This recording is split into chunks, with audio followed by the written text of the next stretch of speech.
Om.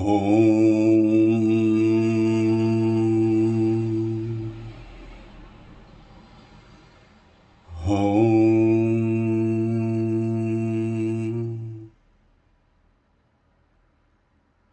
Om.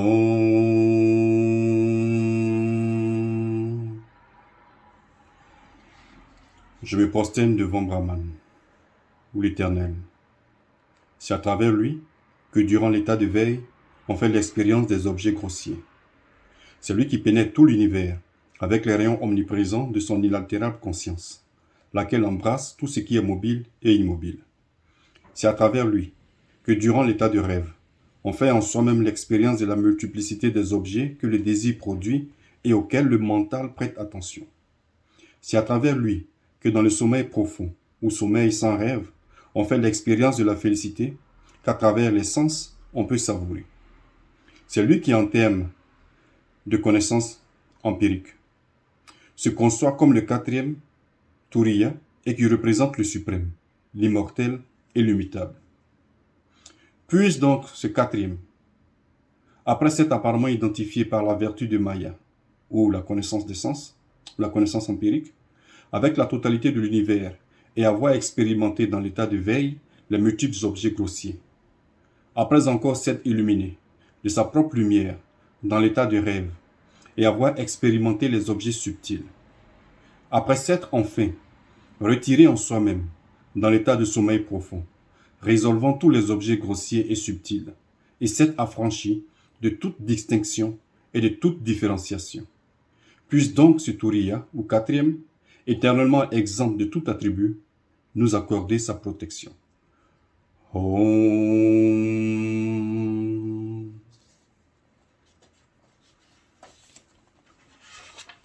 Nous continuons notre lecture,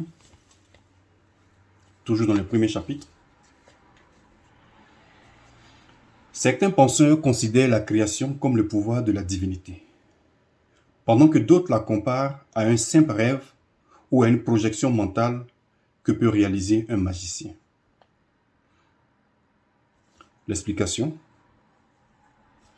Il y a certains qui, spéculant sur le concept de la création, conçoivent ceci comme l'effet de la puissance de Dieu. Pourtant, ceux qui visent l'ultime vérité ne prêtent aucun intérêt à la théorie de la création. En effet, la Sruti affirme, Indra le Seigneur, prenant des formes différentes en vertu de Maya ou du monde empirique, est perçu comme multiple. Ainsi, le magicien lance une corde vers le ciel et avec les bras, il grimpe jusqu'à disparaître aux yeux des spectateurs. Ensuite, se livre à un combat au cours duquel ses membres sont taillardés les uns après les autres et projetés à terre. Enfin, et à l'improviste, le magicien se relève, sain et sauf. Les spectateurs ne manifestent aucun intérêt à connaître la nature réelle de l'enchantement du magicien. Parce que de cet enchantement, ils infèrent l'existence d'un magicien réel, distinct de la corde et du même individu qui grimpait le long de la corde. La manifestation du sommeil profond, du rêve, etc., est analogue au déroulement de la corde produite par le magicien, et les entités empiriques considérées comme Pragya, Taijasa et Vishva, à savoir l'état de conscience, l'état de veille, l'état de rêve, l'état de sommeil profond, correspondant respectivement aux trois états, sont semblables à l'individu qui semble grimper le long de la corde. De même que le vrai magicien, lorsqu'il est immobile sur le terrain, demeure caché aux yeux des spectateurs parce que couvert du voile de ses sortilèges, ici l'illusion, ainsi advient-il pour cette suprême réalité désignée avec le nom de Turiya, ou le quatrième, ou encore l'absolu. On en déduit que ces âmes nobles qui aspirent à la libération méditent seulement sur le quatrième ou Turiya et non sur la création qui, au fond, n'a aucune valeur. étant de la même nature du rêve ou de l'enchantement. Ceci se réfère à la conception théiste selon laquelle Dieu est considéré comme une puissante entité personne qui a créé l'univers. Il y a des fakirs en Inde qui sont capables de produire des phénomènes extraordinaires à couper le souffle aux spectateurs. La création advient par la volonté du Seigneur, affirment certains, pendant que d'autres, qui considèrent le temps comme réel, affirment que la manifestation dérive du temps. Explication. La création est Ika Matram, c'est-à-dire un acte de la volonté divine, pensent certains, parce qu'une telle volonté doit nécessairement s'accomplir. Les objets, tels qu'un vase, etc., ne sont rien d'autre que la création de la volonté pensée du potier. D'autres soutiennent que la manifestation dérive du temps. Certains pensent que la création existe afin que le Seigneur en prenne plaisir, pendant que d'autres l'attribuent à un simple jeu divin du Seigneur. Cet acte de création est inhérent à la nature de l'être resplendissant. Mais quel désir pourrait-on supposer en celui en qui tout est accompli? Explication. Certaines retiennent que le Seigneur prend plaisir dans la manifestation. D'autres considèrent celle-ci comme un simple jeu divin. Ces deux points de vue sont réfutés par les paroles suivantes. L'acte de création est inhérent à la nature de l'être resplendissant. Ou encore, tous les points de vue qui concernent la création sont réfutés par la simple question suivante. Mais quel désir pourrait-on supposer en celui en qui tout est accompli? Si la corde apparaît comme un serpent, la cause se trouve dans l'ignorance. Il faut noter que les théories sur la création sont ici exposées. Théorie numéro 1. La création est le produit de prana, ou le souffle vital, l'énergie vitale. B. La création est l'effet de la puissance divine.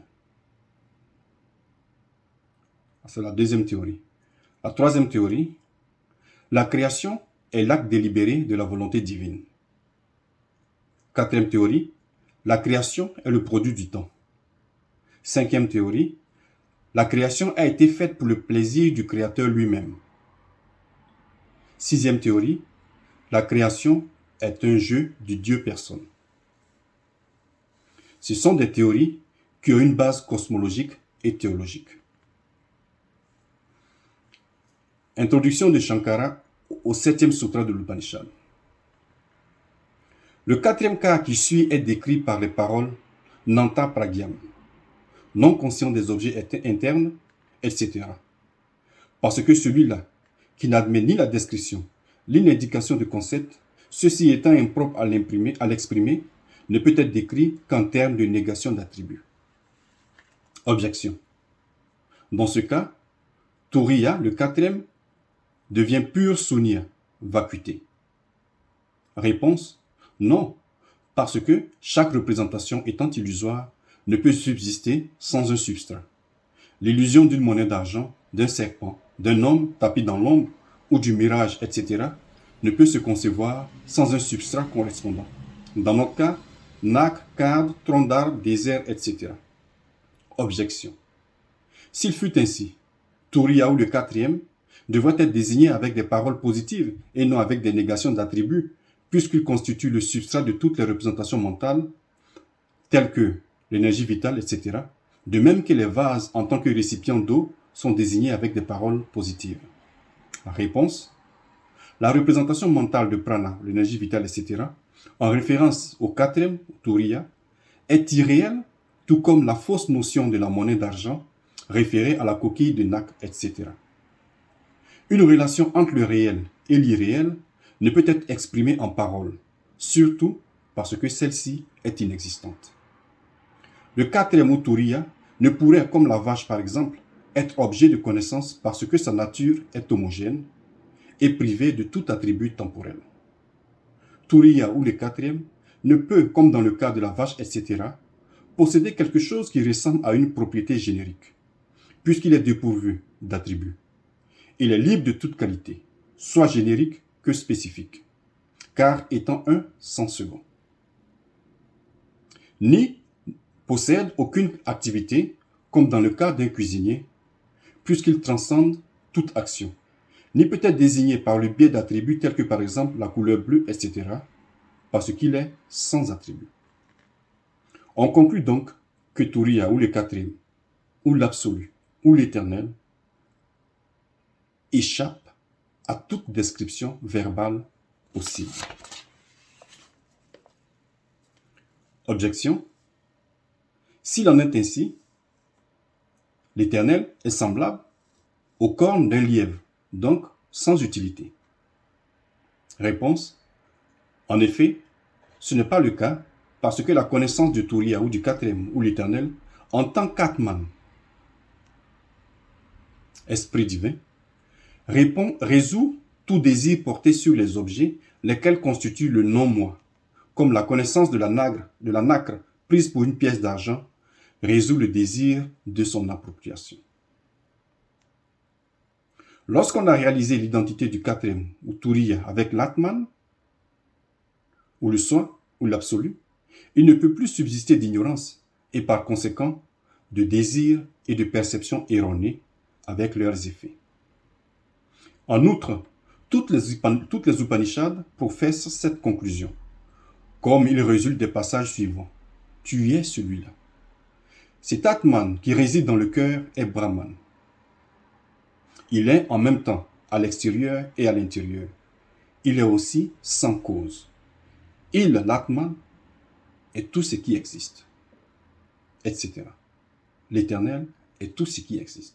Il n'y a que l'éternel, ou l'absolu. Ce même Atman, étant la réalité suprême et qui apparaît avec des attributs, a été décrit comme doté de 4 parties. Sa superposition irréelle a été attribuée à l'ignorance,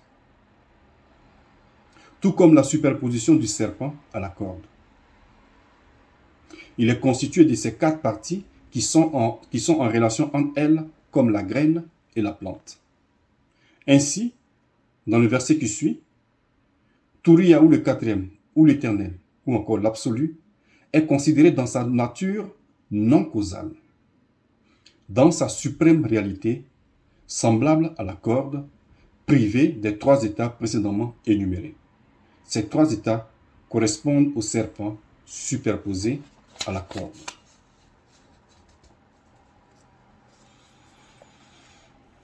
Nous allons nous arrêter là pour le moment, parce que nous avons parlé de l'éternel ou de l'absolu comme ayant 4 parties. Nous l'avons décrit.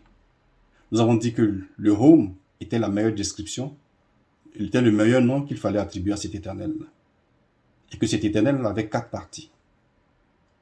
L'état de veille, qui représentait A, l'état de rêve, qui représentait U, l'état de sommeil profond, qui est représenté par M, et le silence, qui est représenté par l'absolu. Nous avons parlé de l'état de veille, de l'état subtil, de l'état causal, et ensuite du quatrième qui est Turiya, ou la réalité suprême. Ces 4 états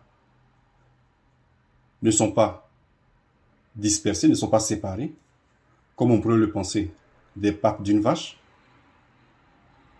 mais ils sont superposés les uns les autres. De sorte que de ces 4 états, un est réel absolu. C'est lui qu'on appelle le quatrième, ou Turiya, ou l'éternel, et les 3 autres sont une projection de cet absolu-là. Et il est dit que cet absolu-là ne crée pas. Parce que créer, c'est vouloir réaliser un désir. Or, dans l'absolu, tous les désirs